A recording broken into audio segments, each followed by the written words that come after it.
வணக்கம் குட்டீஸ். இன்று நாம் ஒரு அழகான கதை கேட்கலாமா? வாங்க ஆரம்பிக்கலாம்.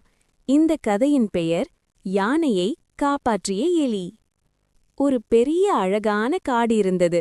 அந்த காட்டில் ஒரு பெரிய யானை வாழ்ந்து வந்தது, எலஃபென்ட். அந்த யானை ரொம்ப பலசாலி, ஆனா அது சிறிய உயிர்களை மதிக்கவே மதிக்காது. ஒரு நாள் யானை நடந்து போகும்போது சிறிய எலிகள் அருகில் ஓடிக்கொண்டிருந்தன. மவுஸ்.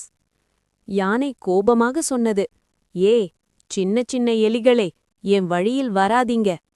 எலிகள் பயந்து ஓடின. ஒரு நாள் யானை காட்டுக்குள் நடந்து கொண்டிருந்தபோது வேட்டைக்காரன் போட்ட வலைக்குள் சிக்கிக் கொண்டது, ட்ராப். யானை எவ்வளவு முயன்ற போதும் அதனால் வலையை விட்டு வெளியே வர முடியவில்லை. யானை அழுது கொண்டே, யாராவது என்னை காப்பாத்துங்க என்று கத்தியும் யாரும் வரவில்லை. அப்போது அந்த சத்தம் கேட்டு ஒரு சிறிய எலி ஓடி வந்தது, மவுஸ். எலி யானையை பார்த்து சொன்னது, யானை அண்ணா, பயப்படாதீங்க, நான் உங்களை காப்பாத்துறேன். யானை ஆச்சரியமாக கேட்டது, நீ இவ்வளவு சின்ன எலி, என்னை எப்படி காப்பாத்த முடியும்? எலி சிரித்தது. மெதுவாக வலைக்கு அருகில் போய் எலி கடிக்க ஆரம்பித்தது. சிறிது நேரத்தில் வலையை எலி அறுத்தது, ஜாய். யானை விடுபட்டது, எலஃபென்ட். யானை சந்தோஷமாக சொன்னது, எலி தம்பி, நான் உங்கள மதிக்காமல் நடந்தேன், மன்னிச்சுக்கோ.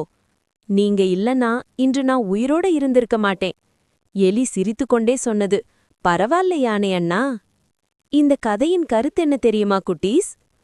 சிறியது பெரியதை உதவலாம். யாரையும் சிறியவர் என்று நினைக்க வேண்டாம்.